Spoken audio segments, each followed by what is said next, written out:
ನೋಡಿದ್ರೆ 3 ದಿವಸ ಆದಮೇಲೆ ಎಲ್ಲ ದುಡ್ಡು ತೊಗೊಂಡು ಬಿಲ್ ತೊಗೊಂಡು ನಮ್ಮ ಹತ್ರಕ್ಕೆ ಬಂದರು. ಹಾಂ ಯಾಕೆ ಬಿಲ್ ಶುಡ್ ಸರ್ ಪೇಮೆಂಟ್ ಕೊಡಿ ಸರ್. ನಂದು ಆಗೋಗಿದೆ. ಡೈರೆಕ್ಟ್ರಿಗೆ ಹೇಳಿದ್ದೀನಿ, ಕ್ಯಾಮ್ರಾಮನ್ಗೆ ಹೇಳಿದ್ದೀನಿ, ಪ್ರೊಡಕ್ಷನ್ ಮ್ಯಾನೇಜರ್ಗೆ ಹೇಳಿದ್ದೀನಿ, ಕಾಸ್ಟ್ಯೂಮರ್ಗೆ ಹೇಳಿದ್ದೀವಿ. ನಂದು ಆಗೋಗಿದೆ. ಶೂಟಿಂಗ್ ನಿಲ್ಲಿಸಿ, ಇನ್ನೊಬ್ರದ್ದು ಪೇಮೆಂಟ್ ಬರೋ ತನಕ ನಿಲ್ಲಿಸಿ. ಜನ ನೋಡ್ತಾ ಇರ್ತಾರಲ್ರಿ ಮೀಡಿಯಾದಲ್ಲಿ. ನಾನು ಮಾತಾಡ್ತಾ ಇದ್ದೀನಿ, ಎಷ್ಟೋ ಜನ ನೋಡ್ತಾರಲ್ವಾ. ತುಂಬ ಜನ ಕುಡ್ಕೊಂಬಂದು ಮಾತಾಡ್ಬಿಟ್ರೆ ಅದ್ರಲ್ಲಿ ಅರ್ಥ ಏನೈತೆ? ನೀವು ಸೇರಿಸ್ತೀರ ಹತ್ರ ವೇದಿಕೆ ಮೇಲೆ ಯಾರೋ ಮಾಡಿರ್ಬೋದು, ಬೈಬಾರ್ದಂಗೆ. ಆ ಯಪ್ಪ ಬೈದಿದ್ದು ನನಗೆ ತುಂಬ ಹರ್ಟ್ ಆಗಿದ್ದು ಏನಂದರೆ, ನನಗೆ ಪುನೀತ್ ರಾಜ್ಕುಮಾರ್ ಅವ್ರನ್ನ ನಾನು ಇಂಪ್ರೂವ್ ಮಾಡಿದ್ದು ನನಗೆ ಗಾಬರಿ ಆಗೋಯ್ತು. Puneeth Rajkumar super star, number 1 hero ಆದಾಗ ನೀನು ಹೋಗಿ ದುಡ್ಡು ಕೊಟ್ಟಿರೋದಷ್ಟೇ. ಹೌದು ಸರ್. ಮಯೂರ ಸಿನಿಮಾ ನೀನು ಹೋಗಿ ದುಡ್ಡು ಕೊಟ್ಟಿರೋದು ಅಷ್ಟೇ. ಅದು ನಾನು ಕೈ ಮುಗಿದ್ರು ಈಗ ಹೇಳ್ತೀನಿ, ಗೌರವ ಜಾಸ್ತಿ ನಮಗೆ. ಅಶ್ವಿನಿ ಮೇಡಮ್ ಅಲ್ವಾ? ಅಶ್ವಿನಿ ಮೇಡಮ್ ಪ್ರೊಡ್ಯೂಸರ್ ದುಡ್ಡು ವಾಪಸ್ ಕೊಡಲಿಲ್ವಾ? ಹೌದು ಸರ್. ಪುನೀತ್ ತೀರ್ಕೊಂಡ್ಮೇಲೆ ಹೌದು. ಎಷ್ಟು ಜನ ಅವ್ರ ಥರ ನೀನು ಕೊಟ್ಟಿದ್ದೆ ನಂಗೆ ಗೊತ್ತಿಲ್ಲ ಅಂದಿದ್ರೆ? ಪುನೀತ್ ಅವ್ರ ಬಗ್ಗೆ ಮಾತಾಡೋ ಯೋಗ್ಯತೆನೇ ಇಲ್ಲ ಬಿಡಿ. ದರ್ಶನ್ ಅವ್ರ ಬಗ್ಗೆನೂ ಅಷ್ಟೇ. ಪ್ರೇಮ್ ಬಗ್ಗೆನೂ ನಾನು ಒಪ್ಪಲ್ಲ ರೀ. ಪ್ರೇಮ್ ನನ್ನ ತುಂಬ ಆತ್ಮೀಯ. ನಾನು ಬೇಕಾದ್ರೆ ಒಂದು ರೀತಿಲಿ ಹೇಳ್ಕೊತೀನಿ, ನಾನು ಶಿಷ್ಯ ಅಂತಲೇ ಹೇಳ್ಕೊತೀನಿ. ನಾನು ಉಂಗ್ರ ಬಿಚ್ಕೊಟ್ಬಿಟ್ಟಿದ್ದೆ ಅವನಿಗೆ, ಒಬ್ಬ ವ್ಯಕ್ತಿಗೆ. ತಗೊಳಪ್ಪ, ಬೆಳಿಗ್ಗೆ ಶೂಟಿಂಗ್ ಬಾ, ನಾನು ದುಡ್ಡು ಕೊಡ್ತೀನಿ. ನಮ್ದೇನಾಯ್ತು ಅದು ಕೊಟ್ಟಿದ್ದೀವಿ. ಸರಿ, ನಾನು ಮುಗಿಸ್ಕೊಂಡು ಬರ್ಬೇಕಾದ್ರೆ ಡೈರೆಕ್ಟ್ರು ಕಾಲಿಡ್ಕೊಂಬಿಟ್ಟ, ನಗರು ಪ್ಲೀಸ್ ಸ್ವಲ್ಪ ಹೆಲ್ಪ್ ಮಾಡಿ, ನಾನು ಯಾರನ್ನಾದ್ರೂ ಕರ್ಕೊಂಬರ್ತೀನಿ ಅಂತ. ಅವತ್ತು ಅಟ್ ಪ್ರೆಸೆಂಟ್ ನಮ್ಮ ಹತ್ರ 3.25 ಲಕ್ಷ ರೂಪಾಯಿ ದುಡ್ಡಿತ್ತು. 5 ಲಕ್ಷ ರೂಪಾಯಿ ಬೇಕು ಅಂತ ಹೇಳಿ, ನೋಡಪ್ಪ ನನ್ನ ಹತ್ರ ಇರೋದು ಇಷ್ಟು ತಗೋ, ಯಾರ್ಯಾರಿಗೆ ಏನೇನು ಕೊಡಬೇಕೋ ಎಷ್ಟು ಕೊಡಬೇಕೋ ಕೊಟ್ಕೋ, ಇನ್ನು ಮಿಕ್ಕಿದ್ದನ್ನು ಕರ್ಕೊಂಬಂದು. ಅದನ್ನು ನಾವು ವೈಟಲ್ಲಿ ಕೊಡಲಿ, ಮಿಕ್ಕಿದೆಲ್ಲ ನಾನು ವೈಟಲ್ಲಿ ಕೊಟ್ಟಿದ್ದೀನಿ. ಇದನ್ನು ವೈಟಲ್ಲಿ ಯಾಕೆ ಕೊಡಲಿಲ್ಲ ಅಂದರೆ, ಪ್ರೊಡ್ಯೂಸರ್ ಬಂದಮೇಲೆ ನನಗೆ ವಾಪಸ್ ಬರೋ ದುಡ್ಡಿದ್ದು. ಹೌದು. ಅವ್ನು ನನಗೆ ಕ್ಯಾಶ್ ವಾಪಸ್ ಕೊಡ್ತಾನೆ ಅನ್ನೋ ಲೆಕ್ಕದಲ್ಲಿ ಕೊಟ್ಟೆ, ಯಾರಿಗೂ ಕೊಟ್ಟೇ ಇಲ್ಲ. ಅವನು ಒಂದು ಪ್ರೆಸ್ ಮೀಟಿಗೆ ಬರ್ತಾರೆ, ಎಲ್ಲ ಹೀರೋಗಳ ಬಗ್ಗೆ ಬೈತಾರೆ, ಪ್ರೇಮ್ ಬಗ್ಗೆ ಬಾಯಿಗೆ ಬಂದಂಗೆ ಬೈತಾರೆ, ಎ ಪಿ ಅರ್ಜುನ್ ಬಗ್ಗೆ ಬಾಯಿಗೆ ಬಂದಂಗೆ ಬೈತಾರೆ. ಏನು ಸರ್ ಇದೆಲ್ಲ? ಅಂದರೆ ಏನು ಒಬ್ಬ ನಿರ್ಮಾಪಕನ ಲಕ್ಷಣನ ಇದು ಅಥವಾ ಹೆಂಗೆ ಅಂತ ಹೇಳ್ಬೇಡಿ ಸರ್. ನಾನೊಂದು ನಿರ್ಮಾಪಕ, ತುಂಬ ಜನ ನಿರ್ಮಾಪಕರಿದ್ದಾರೆ. ತುಂಬ ಜನ ನಿರ್ಮಾಪಕರು ಕಳ್ಕೊಂಡು ಹಾಳಾಗೋಗಿದ್ದಾರೆ ಹೊರತು. ಬಟ್ ಅಯ್ಯಪ್ಪ ಬೈಲಿ, ನಾನು ತಪ್ಪು ಅಂತ ಹೇಳಲ್ಲ. ಓಕೆ, ಬೈಲಿ, ನೀನು ಕಳ್ಕೊಂಡಿದ್ಯಾ ದುಡ್ಡು, ಬೈಲಿ. ಬಟ್ ಬೈಯೋದಕ್ಕೆ ಒಂದು ಬೆಲೆ ಇರಬೇಕು. ನೀನು ವೇದಿಕೆ ಮೇಲೆ ನಿಂತ್ಕೊಂಡು ಬೈತಾ ಇದೆಯಾ, ಬೈ, ಚಿಂತೆ ಇಲ್ಲ. ನನಗೆ ಹಿಂಗೆ ಅನ್ಯಾಯ ಆಯಿತು, ಇಂಥ ವ್ಯಕ್ತಿ ಹಿಂಗೆ ಅನ್ಯಾಯ ಮಾಡ್ದೆ ಬೈ, ನಿಜಾಂಶ ಇರಬೇಕಲ್ಲಿ. ಕುಡ್ಕೊಂಡು ಹೋಗ್ಬಿಡ್ಬಿಡ್ಬಾ, ಬೈಬಾರ್ದು. ಆ ವೇದಿಕೆಗೂ ಬೆಲೆ ಇರಲ್ಲ, ನಿನಗಂತೂ ಘನತೆ ಇರೋದೇ ಇಲ್ಲ ಬಿಡಿ. ಅದು ಜನ ನೋಡ್ತಾ ಇರ್ತಾರಲ್ರಿ ಮೀಡಿಯಾದಲ್ಲಿ. ನಾನು ಮಾತಾಡ್ತಾ ಇದ್ದೀನಿ, ಎಷ್ಟೋ ಜನ ನೋಡ್ತಾರಲ್ವಾ. ಕುಡ್ಕೊಂಬಂದು ಮಾತಾಡ್ಬಿಟ್ರೆ ಅದ್ರಲ್ಲಿ ಅರ್ಥ ಏನೈತೆ? ನೀವು ಸೇರಿಸ್ತೀರ ಹತ್ರ ವೇದಿಕೆ ಮೇಲೆ ಯಾರೋ ಮಾಡಿರ್ಬೋದು, ಬೈಬಾರ್ದಂಗೆ. ಆ ಯಪ್ಪ ಬೈದಿದ್ದು ನನಗೆ ತುಂಬ ಹರ್ಟ್ ಆಗಿದ್ದು ಏನಂದರೆ, ನನಗೆ ಪುನೀತ್ ರಾಜ್ಕುಮಾರ್ ಅವ್ರನ್ನ ನಾನು ಇಂಪ್ರೂವ್ ಮಾಡಿದ್ದು ನನಗೆ ಗಾಬರಿ ಆಗೋಯ್ತು. ಪುನೀತ್ ರಾಜ್ಕುಮಾರ್ ಮುತ್ತಾತ ಅಪ್ಪ ಅಮ್ಮ ಆಲದ ಮರ. ಅದು ಆಲದ ಮರದ ಕೆಳಗಡೆ, ಆಲದ ಮರದಲ್ಲಿ ಎಷ್ಟು ಪ್ರಾಣಿ ಪಕ್ಷಿಗಳು ಜೀವನ ಮಾಡ್ತವೆ. ಸಿಕ್ಕಾಪಟ್ಟೆ ಇದೆ. ದೊಡ್ಡ ಆಲದ ಮರದೊಂದು ಕೊಂಬೆ ಅದು. ಅವನ್ನ ಹೋಗಿ ನಾನು ಉದ್ಧಾರ ಮಾಡಿದೆ ಅಂತಂದರೆ ನಂಬಕ್ಕಾಗ್ತದೆ ಯಾರಾದರೂ? Puneeth Rajkumar super star, number 1 hero ಆದಾಗ ನೀನು ಹೋಗಿ ದುಡ್ಡು ಕೊಟ್ಟಿರೋದಷ್ಟೇ. ಹೌದು ಸರ್. ಮಯೂರ ಸಿನಿಮಾ ನೀನು ಹೋಗಿ ದುಡ್ಡು ಕೊಟ್ಟಿರೋದು ಅಷ್ಟೇ. ಅದು ಅಚಾನಕ್ ಅದೇನೋ ಒಂದು ಬ್ಯಾಡ್ ಲಕ್ಕು ಏನೋ ಆಗಿರ್ಬೋದು. ಬಟ್ ಇವತ್ತು ಪುನೀತ್ ರಾಜ್ಕುಮಾರ್ ಸತ್ತಾಗ ಪುನೀತ್ ರಾಜ್ಕುಮಾರ್ಗೆ ಅಡ್ವಾನ್ಸ್ ಕೊಟ್ಟಿದ್ದು ಅವರಮ್ಮ, ಅವ್ರ ಮಿಸ್ಸಸ್ಸು. ನಾನು ಕೈ ಮುಗಿದ್ರು ಈಗ ಹೇಳ್ತೀನಿ, ಗೌರವ ಜಾಸ್ತಿ ನಮಗೆ. ಅಶ್ವಿನಿ ಮೇಡಮ್ ಅಲ್ವಾ? ಅಶ್ವಿನಿ ಮೇಡಮ್ ಪ್ರೊಡ್ಯೂಸರ್ ದುಡ್ಡು ವಾಪಸ್ ಕೊಡಲಿಲ್ವಾ? ಹೌದು ಸರ್. ಪುನೀತ್ ತೀರ್ಕೊಂಡ್ಮೇಲೆ ಎಷ್ಟು ಜನ ಅವ್ರ ಥರ ನೀನು ಕೊಟ್ಟಿದ್ದೆ ನಂಗೆ ಗೊತ್ತಿಲ್ಲ ಅಂದಿದ್ರೆ ಅಷ್ಟೇ. ಆ ಅಮ್ಮ ಮಾಡಿದ್ದು ಇವತ್ತು ಪುನೀತ್ ಅವ್ರು ಇನ್ನೂ ಮೇಲಕ್ಕೆ ಹೋದರು. ನಿಜ ಸರ್. ಹೌದು ಅಲ್ವಾ? ಹೌದು. ಆ ಥರ ಇದ್ದಾಗ ನೀನು ಅವನು ಬಂದ, ಒಬ್ಬ ಜೈಲಿಗೆ ಹೋದ, ಅವ್ರು ಮಾಡಿರೋ ಕರ್ಮ ಎಲ್ಲ ನೀನು ಯಾಕೆ ಸುತ್ಕೊಂತೀಯ ಅಲ್ವಾ? ಹೌದು ಸರ್. ದರ್ಶನ್ ಸೂಪರ್ ಸ್ಟಾರು, ನೀನು ದರ್ಶನ್ಗೆ ದುಡ್ಡು ಕೊಟ್ಟಿದ್ಯಾ ಅಷ್ಟೇ.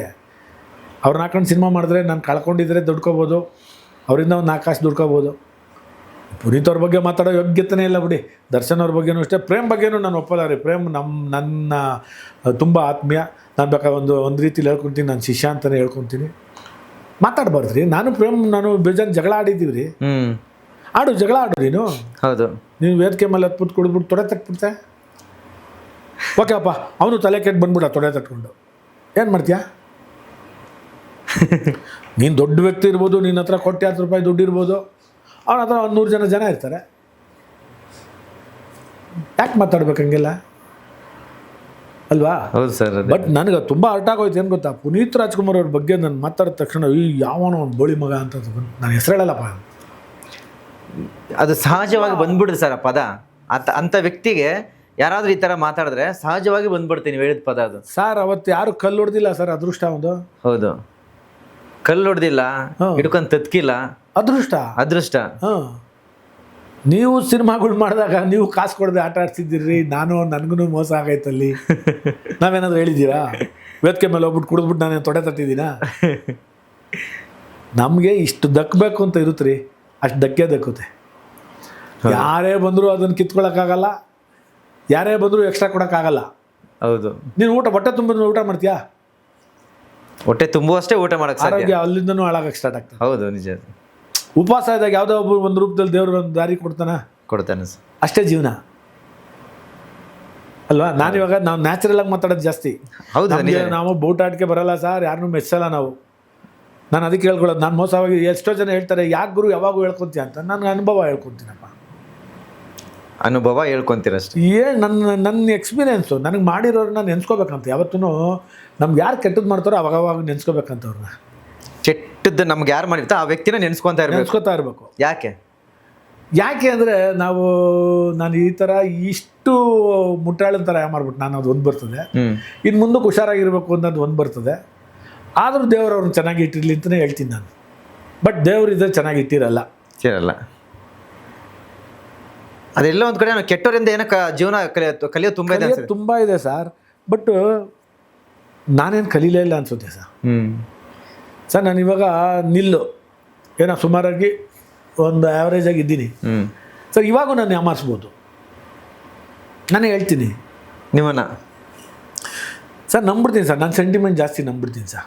ಎಷ್ಟೋ ಜನ ನನ್ನ ಹತ್ರ ಬಂದು ನನ್ನ ತಾಯಿಗೆ ಹಾರ್ಟ್ ಆಪ್ರೇಷನ್ನು ಅನ್ನೋ ದುಡ್ಡು ಕೊಟ್ಬಿಡೋದು, ನಮ್ಮ ಹೆಂಡ್ತಿ ಕಿಡ್ನಿ ಹೋಗ್ಬಿಟ್ಟೈತೆ ದುಡ್ಡು ಕೊಟ್ಬಿಡೋದು, ಅವೆಲ್ಲ ಸುಳ್ಳು. ನಾನು ನೋಡಿದ್ದೀನಿ, ನನ್ನ ಅನುಭವ ಅದು ಸರ್. ನನ್ನ ಯಾಮಾರಿಸ್ಬೋದು, ಈಸಿಯಾಗಿ ಯಾಮಾರಿಸ್ಬೋದು. ಬಟ್ ಈ ವಿಡಿಯೋ ಮುಖಾಂತರ ಇನ್ನೂ ಸಂಖ್ಯೆ ಜಾಸ್ತಿ ಆಗ್ಬೋದು ನಿಮ್ಮನ್ನು ಯಾಮಾರ್ಸೋದು. ಅಲ್ಲ, ಯಾಮಾರಿಸ್ಬೇಕು ಅಂದರೆ ಇವಾಗ ನಮ್ಮ ಹತ್ರ ದೊಡ್ಡದಾಗಿ ಯಾಮಾರ್ಸಕ್ಕಿಲ್ಲ, ಯಾಕೆಂದರೆ ಎಲ್ಲ ಕಿತ್ಕೊಂಡು ಹೋಗ್ಬಿಟ್ಟಿದ್ದೇವೆ. ಇವಾಗ ಒಂದು ಕಾಲದಲ್ಲಿ ಮರದಲ್ಲಿ ಎಲೆಗಳೆಲ್ಲ ಉದುರೋಗ್ತಾವಲ್ಲ, ಆ ಥರ ಬರಡಾಗ್ಬಿಟ್ಟಿದ್ದೀವಿ ನಾವು. ಕಿತ್ಕೋಬೇಕು ಅಂದ್ರೆ ಯೋಚನೆ ಮಾಡ್ಬೇಕು ಅವ್ರು ಇವಾಗ ಏನೈತಿ ಇವನ ಹತ್ರ ಅಂತ. ನಾವು ಒಂದೊಂದ್ಸತಿ ಯೋಚನೆ ಮಾಡ್ತೀನಿ, ನಾನು ಯಾರ್ಯಾರ ಮನೇನೂ ಉದ್ಧಾರ ಮಾಡಿದೆ, ನಮ್ಮನೆ ಯಾರು ಉದ್ಧಾರ ಮಾಡ್ತಾರೆ? ನಾವು ಹೆಂಡತಿ ಮಕ್ಳಿಗೆ ಏನೂ ಮಾಡಲಿಲ್ವಲ್ಲ. ಒಂದು ತಿಳ್ಕೊಳ್ಳಿ, ಒಬ್ಬ ವ್ಯಕ್ತಿ ಸಖತ್ತಾಗಿ ಸಂಪಾದನೆ ಮಾಡಿ ಒಳ್ಳೆ ಆಸ್ತಿ ಅಂತಸ್ತು ಒಡವೆ ದುಡ್ಡೆಲ್ಲ ಮಾಡಿರೋನು ಸತ್ತೋದ ಅಂತ ಇಟ್ಕೊಳ್ಳಿ, ಹೆಣದ ಮುಂದೆ ಎಲ್ಲ ಅಳ್ತಾ ಇರ್ತಾರೆ. ಹೌದು, ಯಾರೋ ಒಬ್ಬರೋ ಇಬ್ಬರೋ ಮುಂಡೆ ಮಗ ಹೋಗೋನು ಹೋದ, ಹೆಂಡತಿ ಮಕ್ಳನ್ನ ಚೆನ್ನಾಗಿ ಇಟ್ಬಿಟ್ಟೋದ, ಏನೋ ಮಾಡಿಬಿಟ್ಟೋದ ಅಂತ ಹೇಳ್ತಾರೆ. ಹೌದು ಹೌದು. ಏನೂ ಮಾಡದೇ ಇರೋ ಸತ್ತೋದ ಅಂತ ಇಟ್ಕೊಳ್ಳಿ, ಅವಾಗೂ ಹೇಳ್ತಾ ಇರ್ತಾರೆ. ಮುಂಡೆ ಮಗ ಹೋಗೋನು ಹೋದ, ಹೆಂಡತಿ ಮಕ್ಕಳು ಬೀದಿಗೆ ಬಿಟ್ಬಿಟ್ಟೋದ ಅಂತಾರೆ. ಏನು ಮಾಡಲಿಲ್ಲ ಹೆಂಡತಿ ಮಕ್ಕಳು ಬೀದಿಗೆ ಬಿಟ್ಬಿಟ್ಟೋದ ಅಂತಾರೆ.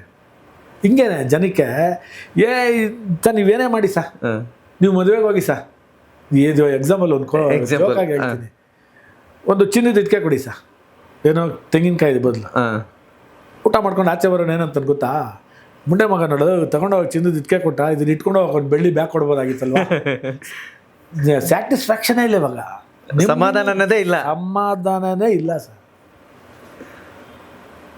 ಸುಮ್ಮನೆ ಬೂಟಾಟಿಕೆ ದೇವಸ್ಥಾನಕ್ಕೆ ಹೋಗೋದು ಎಲ್ಲರೂ ಅಲ್ಲ, ಕೆಲವರು ಭಯ ಭಕ್ತಿಯಿಂದ ಪೂಜೆ ಮಾಡೋರು ಇದ್ದಾರೆ. ನಾನು ನೋಡಿದ್ದೀನಿ, ತುಂಬ ಭಯ ಭಕ್ತಿಯಿಂದ ಪೂಜೆ ಮಾಡೋರು ಇದ್ದಾರೆ.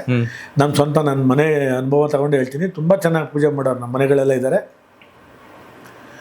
ಒಂದ್ಸತಿ ಈ ಶಿವರಾತ್ರಿ ದಿವಸ ಶಿವಂದು ದೇವಸ್ಥಾನದಲ್ಲಿ ತುಂಬ ಜನ ಸೇರ್ಕೊಂಡ್ಬಿಟ್ಟಿದ್ರಂತೆ. ಇದು ಲಾಸ್ಟ್ ಇಂಟರ್ವ್ಯೂನಲ್ಲಿ ಹೇಳಿದ್ದೀನಿ ನಾನು.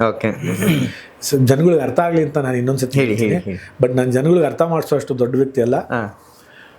ನನಗೂ ಕತೆ ಹೇಳಿದ್ದು ಯಾರೋ. ಸರಿ, ಪಾರ್ವತಿ ಈಶ್ವರ ಮೇಲಿಂದ ನೋಡ್ತಾ ಇದ್ರಂತೆ, ಹೋಗಿ ನೋಡ್ಕೊಂಬರ್ಬೇಕು ಅಂದ್ರಂತೆ. ಸರಿ ಬನ್ನಿ ಹೋಗೋಣ ಅಂತ ಬಂದವ್ರೆ ಈಶ್ವರ ಪಾರ್ವತಿ. ಬಂದು ದೇವಸ್ಥಾನಕ್ಕೆ ಒಳಗಡೆ ಹೋಗ್ಬಿಟ್ರೆ ಇಲ್ಲಿ ಯಾರು ಜನ ಒಳಗಡೆನೆ ಬಿಡ್ತಾ ಇಲ್ಲ ಅವ್ರನ್ನ. ಅವರು ದೇವ್ರ ಥರ ಬಂದಿರಲ್ಲ, ನಾರ್ಮಲ್ ಆಗಿ ಬಂದಿರ್ತಾರೆ. ಇವರು ನಾನೇ ಪಾರ್ವತಿ, ಇವರೇ ಈಶ್ವರ ಯಾರು ನಂಬ್ತಾ ಇಲ್ಲ. ನಂಬ್ತಾ ಇಲ್ಲ. ಹಂಗೂ ಹಿಂಗೂ ಮಾಡಿ ಒಳಗಡೆ ಹೋಗ್ಬಿಟ್ರಂತೆ. ಒಳಗಡೆ ಹೋಗ್ಬಿಟ್ರು ಪೂಜಾರರು ಇವಾಗ ತಳ್ತಾ ಇರುತ್ತೆ ಪೂಜಾರಿ. ಇವಾಗ ನೋಡಿದ್ದೀರಾ ನೀವು ದೇವಸ್ಥಾನದಲ್ಲಿ ಮಂಗಳಾರತಿಗೆ ಎಷ್ಟು ಹಾಕಿರ್ತೀರಾ ಕಾಸು, ಅದ್ರ ಮೇಲೆ ನಿಮ್ಗೆ ತೀರ್ಥ ಕೊಡೋದು. ಹೌದು, ಇಲ್ಲಾಂದ್ರೆ ನಿಮ್ಮನ್ನ ಬಿಟ್ಟು ಪಕ್ಕದವ್ರು ಕೊಟ್ಬಿಡ್ತಾರೆ. ನಾನಿಲ್ಲಿ ದೊಡ್ಡ ಗಣೇಶನ ದೇವಸ್ಥಾನದಲ್ಲಿ ನೋಡಿದ್ದೀನಿ, ಬಸವನಗುಡಿಲಿ ಒಬ್ರು ಇದ್ರು, ಒಂದು 25 ಪ್ರಸಾದ ಇಟ್ಕೊಳ್ಳೋರು. ನೀನು 10 ರೂಪಾಯಿ ಹಾಕ್ದವ್ರಿಗೆ ಒಂದು ಪ್ರಸಾದದ ಕವರು, ಏನು ಹಾಕ್ದೇ ಇರೋರು ನಂಗೆ ಹೋಯ್ತಾ ಇರೋದು. ಹೋಗಿ ಮುಂದೆ ಹೋಗಿ ಸರಿ, ಈಶ್ವರ ಪಾರ್ವತಿನ ಪಕ್ಕಕ್ಕೆ ತಳ್ತಾ ಇದ್ರಂತೆ ಪೂಜಾರಿ. ಇವತ್ತು ನಾನೇ ಅಪ್ಪ ಈಶ್ವರ, ನಂಬ್ತಾ ಇಲ್ಲ. ನಾನೇ ಈಶ್ವರ ಅನ್ನೋದಕ್ಕೆ ನಿನಗೆ ಏನು ಪ್ರೂವ್ ಮಾಡಿ ತೋರಿಸ್ಬೇಕು ಅಂದರೆ ಅವನು ಓಡೋಗ್ಬಿಟ್ಟು ತೀರ್ಥದ ಬಟ್ಲು ತೊಗೊಂಬಂದಂತೆ. ನೋಡು, ಇದನ್ನು ಚಿನ್ನದ ಬಟ್ಲು ಮಾಡು. ಈಶ್ವರ ಮುಟ್ಟಿದ ತಕ್ಷಣ ಚಿನ್ನದ ಬಟ್ಲಾಗೋಯ್ತದು. ಈಶ್ವರ ಮುಟ್ಟಿದ್ರೆ ಏನು ಬೇಕಾದ್ರೂ ಆಗ್ಬೋದಲ್ವಾ. ಹಿಂಗೆ ಬಿಟ್ಟು ಹಿಂಗೆ ತಿರುಗಿ ನೋಡಿದ್ರೆ ಜನನೇ ಇಲ್ವಂತೆ. ಜನನೇ ಇಲ್ಲ, ಸಾವಿರಾರು ಜನ ಇದ್ದವರು. ಆಶ್ಚರ್ಯ ಆಗೋಯ್ತು, ಇವ್ರು ಎಲ್ಲೋದ್ರು ಇವರು, ಬೈಕ್ ಕೊಡೋಗ್ಬಿಟ್ರು ಅಂತ ಅವ್ರು ಅನ್ಕೊಂಡಿರ್ತಾರೆ. ದೇವರೇ ಹಿಡಿದು ಬಂದ್ಬಿಟ್ಟವನೇ ಅಂತ. ಒಂದು 2-3 ನಿಮಿಷ ಆದ್ಮೇಲೆ ತಿರುಗಿ ನೋಡಿದ್ರೆ ಎಲ್ಲರೂ ಮನೇಲಿರೋ ಪಾತ್ರೆ ಸಾಮಾನೆಲ್ಲ ತೊಗೊಂಬತ್ತವ್ರಂತೆ. ಇದನ್ನ ಮುಟ್ಟು ಚಿನ್ನ. ಅದೇ ನಮ್ಮ ಜನಗಳಿಗೆ ಸಮಾಧಾನ ಇಲ್ಲ. ನೀನು ಏನು ಕೊಟ್ಟರು, ನೀನು ಬಂದಿರೋ ದೇವ್ರನ್ನ ಒಳ್ಳೇದು ಮಾಡ್ಕೊಂತ ಕೇಳ್ಕೊಳಕ್ಕಲ್ಲ. ನೀನು ಪಾರ್ವತಿ ಈಶ್ವರ ಬಂದವ್ರೆ ಅಲ್ವಾ ಇಲ್ಲಿ, ಸಾರಿ ಬಂದವ್ರೆ, ಅವ್ರ ಕಾಲಕ್ಕೆ ಬಿದ್ದು ನಿನ್ಗೆ ಏನು ಬೇಕೋ ಕಾಲಕ್ಕೆ ಬಿದ್ದು ನಿನ್ಗೆ ಏನು ಬೇಕೋ ಕೇಳ್ಬೇಕು, ಅದನ್ನ ನಿನಗೆ ದೇವ್ರು ಕೊಡ್ತಾನೆ. ಹೌದು ಅಲ್ವಾ. ಒಳಗ್ಬಿಟ್ಟು ಪಾತ್ರೆ ಸಾಮಾನೆಲ್ಲ ಚಿನ್ನದ ಹಂಗೆ ನಮ್ಮ ಜನಗಳಿಗೆ ನೀವೇನು ಕೊಟ್ಟರು ಸಮಾಧಾನ ಆಗಲ್ಲ. ಆ ಥರ ಇವತ್ತು ಆಲ್ಮೋಸ್ಟ್ 80% ಪ್ರಪಂಚ ಹಂಗೆ ಇರೋದು. Yes sir. ಎಷ್ಟು ಜನ ಮಕ್ಕಳಿದ್ದಾರೆ ನಿಮಗೆ? ನನಗೆ ಇಬ್ಬರಮ್ಮ, ಒಂದು ಹೆಣ್ಣು ಒಂದು ಗಂಡು. ನನ್ನ ಮಗಳು BCom ಆದಮೇಲೆ ಏನೋ ಕೋರ್ಸ್ ಮಾಡ್ತಾ ಇದ್ದಾಳೆ. ನನ್ನ ಮಗ ಇಂಜಿನಿಯರಿಂಗ್ ಪಾಸ್ ಆಯ್ತು ಮೊನ್ನೆ. ಅವನು ಆರ್ಟಿಸ್ಟ್ ಆಗಬೇಕು ಅಂತ ಇದ್ದಾರೆ, ಮಾಡ್ತೀವಿ. ಒಂದು ತೆಲುಗು ಸಿನಿಮಾಲಿ ಮಾಡಿದ್ವಿ. ಪಾಪ ಯಾರೋ ಮಹಾನ್ ವ್ಯಕ್ತಿ ನಮಗೆ ತುಂಬ ಒಳ್ಳೇದು ಮಾಡ್ದ. ನಾನು ತುಂಬ ಒಳ್ಳೇದು ಮಾಡ್ದೆ ಅಂದ್ರೆ ಉಲ್ಟಾ ಸರ್ ಅದು. ಅದೇ ಗೊತ್ತಾಯ್ತು, ಹೇಳಿದ್ದೀರಾ. ಅಲ್ಲೂ ಕೂಡ ನೀವು ಇದಾಗಿದೆ. ಅಲ್ಲಿರೋನೊಬ್ಬ ಡೈರೆಕ್ಟ್ರು ಇಲ್ಲಿಗೆ ಬಂದು ನಾಗರಗಾರು ಅಂತ ಅಲ್ಲಿಂದ ಬಂದು 100 ಸತಿ ಬಂದು ನನ್ನ ಕಾಲಿಡ್ಕೊಂಡು ಸಿನಿಮಾ ಮಾಡಿ ಅಂತ. ನಾನೊಬ್ಬ ಡೈರೆಕ್ಟ್ರು, ನನಗೆ ಹೆಲ್ಪ್ ಮಾಡಿ, ನಿಮ್ಮ ಮಗ ಒಂದು ಸಿನಿಮಾದಲ್ಲಿ ನಮ್ಮ ಮಗ ಆಕ್ಟ್ ಮಾಡಿದ್ದ, ಆ ಸಿನಿಮಾದಲ್ಲಿ ಅವನು ಅಸೋಸಿಯೇಟ್ ಆಗಿನೋ ಇದ್ದ. ನಾನು ನಿಮ್ಮ ಮಗನ ಹೀರೋ ಮಾಡೋಣ, ಮಾಡಿ ನನಗೆ ಇಷ್ಟ ಅಲ್ಲಪ್ಪ, ನನ್ನ ಮಗನ ನಾನು ಇಲ್ಲೇ ಮಾಡ್ತೀನಿ, ಅಲ್ಲಿಗೇನಕ್ಕೆ ಬರಬೇಕು, ಕನ್ನಡದಲ್ಲೇ ಮಾಡೋಣ ಅಂತ ನಾವೆಲ್ಲ ಪ್ಲ್ಯಾನ್ ಮಾಡ್ಕೊಂಡಿದ್ವಿ. ಸರಿ, ಏನೋ ಇಷ್ಟು ಕೇಳ್ಕೊತಾನಂತ ಅವನು ಲೈಫ್ ಕೊಡೋಣ ಅಂದ್ಬಿಟ್ಟು ಹೋದ್ವಿ ಸರ್ ಹೈದ್ರಾಬಾದ್ಗೆ. ಹೋದ್ವಿ, ಕಥೆನೂ ಹೇಳಲಿಲ್ಲ, ಏನೋ ಮಾಡ್ದ. ಏನಂದ ಅವನು ಏನು ಹೇಳಿದ್ದ ಅಂದರೆ, ಅಣ್ಣ ನೀವು ಇಷ್ಟು ದುಡ್ಡು ಹಾಕ್ಬಿಡಿ. ಕತೆ ಹೇಳಲಿಲ್ಲ. ಕತೆ ಅಲ್ಲ, ಅದೇ ಕತೆ ಅಂದರೆ ಸಿನಿಮಾ ಕತೆ, ಡೀಟೇಲಾಗಿ ಕೇಳಕ್ಕೆ ಹೋಗಲಿಲ್ಲ. ಯಾಕೆಂದ್ರೆ ನಾನೊಬ್ಬ ಆರ್ಟಿಸ್ಟ್ ಆಗಿರೋದ್ರಿಂದ ಒಂದೊಂದು ಅಕ್ಷರ ನೋಡಿದ್ರೇ ಸ್ವಲ್ಪ ಅರ್ಥನೂ ಮಾಡ್ಕೋಬೇಕು, ಗೊತ್ತಾಗ್ಬಿಡುತ್ತೆ. ನೀವು ಇಷ್ಟು ಇನ್ವೆಸ್ಟ್ ಮಾಡಿ, ಇಬ್ಬರು ಇರೋ, ಇನ್ನೊಬ್ಬ ಇರೋ ಹತ್ರ ಹಾಕಿಸ್ತೀನಿ, ಇಲ್ಲ ಅಂದರೆ ನಾನು ಏನೋ ಅರೇಂಜ್ ಮಾಡ್ತೀನಿ. ಓಕೆ ಸರಿ, ಹಾಳಾಗೋಲಿ ಪಾಪ, ನೋಡಿ ಕೆಟ್ಟದ್ದು ಹೋಗ್ಲಿ ಅಂದ್ಬಿಟ್ಟು ಹೋದ್ವಿ ಸರ್. ಒಂದು ಆಫೀಸ್ ಮಾಡಿಕೊಟ್ವಿ, ತಿನ್ನಕ್ಕೆ ಉಣ್ಣಕ್ಕೆ ಏನು ಬೇಕು ಎಲ್ಲ ವ್ಯವಸ್ಥೆ ಮಾಡಿಕೊಟ್ಟೆ. ಸಿನಿಮಾ ಶೂಟಿಂಗ್ ಸ್ಟಾರ್ಟ್ ಆಯಿತು. ಪೇಮೆಂಟ್ ಕೊಡಿ, ಎಲ್ಲರಿಗೂ ಕೊಡಬೇಕು ಅಂದ. ನಾನು ಯಾರ ಕೈಲಿ ನಿನ್ನ ಕೈಲಿ ಕೊಡಲ್ಲಪ್ಪ, ಯಾರ ಟೆಕ್ನಿಷಿಯನ್ ಅವರು ಏನೇನು ಪೇಮೆಂಟ್ ಕೊಡ್ಬೇಕು ಕೊಡಿಲಿ, ನನಗೆ ಬಿಲ್ ಕೊಡು, ನಾನು ಕೊಡ್ತೀನಿ. ಕೊಟ್ವಿ. 20 ದಿವಸ ಶೂಟಿಂಗ್ ಆಯಿತು. ನಮ್ಮ ಇನ್ವೆಸ್ಟ್ಮೆಂಟ್ ಮುಗೀತು. ಏನು ಮಾಡ್ಬೇಕು ಆಮೇಲೆ? ಉಳಿದಿದ್ನಾ ನೀನು ಮಾಡಬೇಕು ಅಂತ ಹೇಳಿದ್ಯಾ, ನನ್ನನ್ನು ಪ್ರಾಮಿಸ್ ಮಾಡಿ ಕರ್ಕೊಂಬಂದಿದ್ಯಾ, ಇರೋಪುರ ದೇವಸ್ಥಾನದಲ್ಲೆಲ್ಲ ಪ್ರಾಮಿಸ್ ಮಾಡಿದ್ಯಾ. ಹೌದು, ನೀನು ಮಾಡಬೇಕು. ನಾನು ಹೇಳಿದೆ, ನೋಡಿ ನನ್ನ ಇನ್ವೆಸ್ಟ್ಮೆಂಟ್ ಮುಗಿದೋಗಿದೆ, ನೆಕ್ಸ್ಟ್ ಇನ್ವೆಸ್ಟ್ಮೆಂಟ್ ಏನಿದ್ರು ನಿಂದು. ಶೂಟಿಂಗ್ ನಿಲ್ಲಿಸ್ಬಿಡಿ, ಈಗ ಇನ್ವೆಸ್ಟ್ಮೆಂಟ್ ಮಾಡೋರು ಬರೋ ತನಕ ನಿಲ್ಲಿಸ್ಬಿಡು, ಕರ್ಕೊಂಬ, ಒಂದು ಅಗ್ರಿಮೆಂಟ್ ಮಾಡ್ಕೊಳ್ಳೋಣ, ಅವ್ರು ಮಾಡಲಿ ಅಂಡರ್ಸ್ಟ್ಯಾಂಡಿಂಗಲ್ಲಿ ಶೂಟಿಂಗ್ ಇಲ್ಲ ಬಂದ್ಬಿಡ್ತಾರೆ, ಇವಾಗ ಬಂದ್ಬಿಡ್ತಾರೆ, ಇನ್ನು ½ ಅವರಲ್ಲಿ ಬಂದ್ಬಿಡ್ತಾರೆ ಅಂತ 3 ದಿವಸ ಶೂಟಿಂಗ್ ಮಾಡಿಬಿಟ್ಟ. ನನಗೆ ಗೊತ್ತಾಯಿತು, ಯಾಕೋ ಇಲ್ಲಿ ಮಿಸ್ ಹೊಡಿತೈತೆ. ಯಾಕಂದರೆ ಪ್ರೊಡ್ಯೂಸರು ಅಂತ ನಾವು ಅಲ್ಲಿದ್ದೀವಿ. ನೋಡಿದ್ರೆ 3 ದಿವಸ ಆದಮೇಲೆ ಎಲ್ಲ ದುಡ್ಡು ತೊಗೊಂಡು ಬಿಲ್ ತೊಗೊಂಡು ನಮ್ಮ ಹತ್ರ ಬಂದರು. ಯಾಕೆ ಬಿಲ್ ಶೂಟ್ ಸರ್, ಪೇಮೆಂಟ್ ಕೊಡಿ ಸರ್. ನಂದು ಆಗೋಗಿದೆ. ಡೈರೆಕ್ಟ್ರಿಗೆ ಹೇಳಿದ್ದೀನಿ, ಕ್ಯಾಮ್ರಾಮನ್ಗೆ ಹೇಳಿದ್ದೀನಿ, ಪ್ರೊಡಕ್ಷನ್ ಮ್ಯಾನೇಜರ್ಗೆ ಹೇಳಿದ್ದೀನಿ, ಕಾಸ್ಟ್ಯೂಮರ್ಗೆ ಹೇಳಿದ್ದೀವಿ. ನಂದು ಆಗೋಗಿದೆ. ಶೂಟಿಂಗ್ ನಿಲ್ಲಿಸಿ, ಇನ್ನೊಬ್ರದ್ದು ಪೇಮೆಂಟ್ ಬರೋ ತನಕ ನಿಲ್ಲಿಸಿ. ಶೂಟಿಂಗ್ ಮಾಡೋಕ್ಕೆ ಯಾರು ಹೇಳಿದ್ದು ಅಂತ ನಾನು ಕೇಳಿದೆ. ಡೈರೆಕ್ಟರ್ ಹತ್ರ ಕೇಳಿ. ಇಲ್ಲ ಸರ್, ನೀವು ಪ್ರೊಡ್ಯೂಸರು. ನಾನು ನಿಲ್ಲಿಸು ಅಂತ ಹೇಳಿ ಸತ್ಯನಾ? ಹೌದು. ನಮ್ದು ಇನ್ವೆಸ್ಟ್ಮೆಂಟ್ ಆಗೋಗಿದೆ, ನಿಲ್ಲಿಸು ಅಂತ ಹೇಳಿ ಸತ್ಯನಾ? ನಿಲ್ಲಿಸಿದ್ದೀವಿ. ನೀವು ನಿಲ್ಲಿಸದೆ ಮಾಡಲಿಲ್ಲ ಅಂದಮೇಲೆ ನನ್ನ ಜವಾಬ್ದಾರಿ ಅಲ್ಲ. ನನ್ನ ಮಗ ಹೀರೋ ಇರ್ಬೋದು, ನಾನು ಅದರಲ್ಲಿ ಆ್ಯಕ್ಟ್ ಮಾಡಿರ್ಬೋದು. ಇಲ್ಲಿಂದ ಒಬ್ಬ ದೊಡ್ಡ ವ್ಯಕ್ತಿ ಒಬ್ಬ ಬಂದು ಆ್ಯಕ್ಟ್ ಮಾಡ್ದ. ಅವನಿಂದ ನನ್ನ ಮನಸ್ಸಿಗೆ ತುಂಬ ಸಂತೋಷ ಆಯಿತು. ನಾನು ಹೇಳೋದೆಲ್ಲ ಕೆಲವು ಉಲ್ಟಾ ಇರ್ತದೆ, ಗೊತ್ತಾಯಿತು. ತುಂಬ ಸಂತೋಷ ಆಯಿತು. ದೇವರು ಅವನ್ನ ಚೆನ್ನಾಗಿಟ್ಟಿರಲಿ. ಅವ್ರಿಗೆ ಏನು ಕೊಡ್ಬೇಕೆಲ್ಲ ಕೊಟ್ರ? ಸರ್ ಯಾರು ಬಿಡಲ್ಲ ಸರ್. ಹಾಂ, ನಾನು ಆವಾಗಲೇ ಹೇಳಿದೆ ನಿಮಗೆ, ನನ್ನ ಬಗ್ಗೆ ನೀವು ಕೆಟ್ಟದ್ದು ಮಾತಾಡಬೇಕಾದ್ರೆ ನಾನು ನಿಮ್ಗೇನಾದರೂ ಒಳ್ಳೇದು ಮಾಡಿರಬೇಕು. ಸರ್ ಇವಾಗ ರೋಡಲ್ಲಿ ಹೋಗೋರೆಲ್ಲ ಬಂದು ನನ್ನ ಬಗ್ಗೆ ಯಾಕೆ ಅಪಪ್ರಚಾರ ಮಾಡ್ತಾರೆ? ಹೇಳಿದ್ರಿ ಅವಾಗಲೇ, ತುಂಬ ಚೆನ್ನಾಗಿ ಉದಾಹರಣೆ ಹೇಳಿದ್ರಿ. ಹಾಂ, ನಾನು ಮಾಡಿದರೆ ನಿನಗೆ ಮಾಡೋಕ್ಕೆ ತಾಕತ್ತಿಲ್ಲ ಅಂದರೆ ಸುಮ್ಮನಿರು, ಕೆಟ್ಟದ್ದು ಮಾಡಬೇಡ. ಸರ್ ನಾನು ಉಂಗುರ ಬಿಚ್ಕೊಟ್ಬಿಟ್ಟಿದ್ದೆ ಅವನಿಗೆ, ಒಬ್ಬ ವ್ಯಕ್ತಿಗೆ, ತಗೊಳಪ್ಪ ಬೆಳಿಗ್ಗೆ ಶೂಟಿಂಗ್ ಬಾ, ನಾನು ದುಡ್ಡು ಕೊಡ್ತೀನಿ. ಎಷ್ಟು ಗ್ರಾಮ್ ಇತ್ತು ಉಂಗುರ ಸರ್? ಸರ್ ಇದಲ್ಲ ಸರ್, ಅಲ್ಲ ಇದಲ್ಲ, ಅದು 40 ಗ್ರಾಮ್ ಇತ್ತು ಸರ್. ಅದು 40 ಗ್ರಾಮ್ ಅಂದರೆ ಅದ್ರ ಬೆಲೆ ಎಷ್ಟಿರ್ಬೋದು ಈಗ? ಹಾಂ, ಅದ್ರ ಬೆಲೆ ಎಷ್ಟಿತ್ತು, ಆಗ ಎಷ್ಟಿತ್ತು ಅದು? ಇವಾಗ ಸರ್ 1 ವರ್ಷದ ಹಿಂದೆ, 7 ವರ್ಷದ ಹಿಂದೆ. ಓಹೋ, 40 ಗ್ರಾಮ್ ಅಂದರೆ 7 ಲಕ್ಷ ರೂಪಾಯಿ ಬೆಲೆ ಇತ್ತು. 7 ಲಕ್ಷ ರೂಪಾಯಿ? ಹಾಂ, 7 ಲಕ್ಷ ರೂಪಾಯಿ ಬೆಲೆ ಇತ್ತು. ನಂಗೆ ಕೊಡಬೇಕಾಗಿದ್ದು 1 ಲಕ್ಷ. ತುಂಬ ತುಂಬ ಅವಮಾನ ಮಾಡ್ದ. ಚಿಂತೆ ಇಲ್ಲ.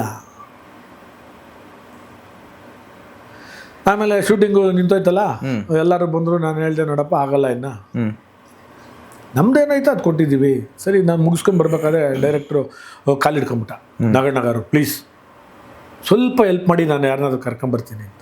ಅವತ್ತು ಅಟ್ ಪ್ರೆಸೆಂಟ್ ನಮ್ಮ ಹತ್ರ 3.25 ಲಕ್ಷ ರೂಪಾಯಿ ದುಡ್ಡಿತ್ತು.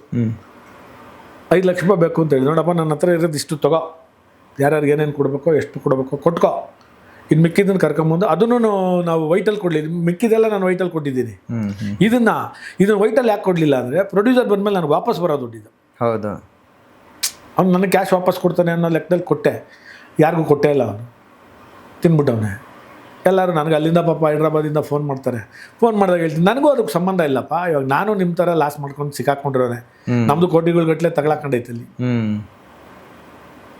ನನಗೆ ಮೋಸ ಮಾಡೋನೆ. ನೀವು ನನ್ನನ್ನು ತಿರ್ಗಾ ದುಡ್ಡು ಕೇಳಿದ್ರೆ, ನಾನು ನಿಮಗೆಲ್ಲ ಹೇಳಿದ್ದೀನೋ ಇಲ್ವಾ, ನಮ್ಮ ಮುದುಗೋಗಿದೆ, ನಿಲ್ಲಿಸಿ ಇರಿ, ನೀವೆಲ್ಲ ಡೈರೆಕ್ಟ್ರ್ ಮೇಲೆ ತುಂಬ ಭರವಸೆ ಇಟ್ಕೊಂಡು ಮಾಡಿದ್ರಿ, ಡೈರೆಕ್ಟ್ರ್ ದುಡ್ಡು ಕೊಡಬೇಕು, ನೀವು ತಗೋಬೇಕು. ನಮ್ಮದು ಕಂಪ್ಲೀಟ್ ಆಗಿದೆ. ಅವನು ಹೇಳ್ತಾನೆ ನನಗಿವಾಗ, ಡೈರೆಕ್ಟ್ರು ಅವನು ಹೇಳ್ತಾನೆ ಅಂತ, ಬ್ಲ್ಯಾಕ್ ಮ್ಯಾಜಿಕ್ ಮಾಡಿಸ್ಬಿಡ್ತೀನಿ ಅಂತ. ಡೈರೆಕ್ಟಾಗಿ ನನ್ನ ಹತ್ರ ರೆಕಾರ್ಡ್ ಇದೆ. ಹೌದಾ? ಬೇಕು ನನಗೆ ಅದನ್ನು ತೊಗೊಂಡೋಗ್ತಾ. ಹೈದ್ರಾಬಾದಲ್ಲಿ ರೆಕಾರ್ಡ್ ಇದೆ, ನಾನು ಚೇಂಬರ್ಗೆಲ್ಲ ಕೊಡಬೇಕಲ್ಲ. ಹೈದ್ರಾಬಾದ್ ಫಿಲಮ್ ಚೇಂಬರಲ್ಲಿ ನಾವು ಬ್ಯಾನರ್ ರಿಜಿಸ್ಟರ್ ಮಾಡ್ಸೋಕೆ ಹೋಗ್ಬೇಕು.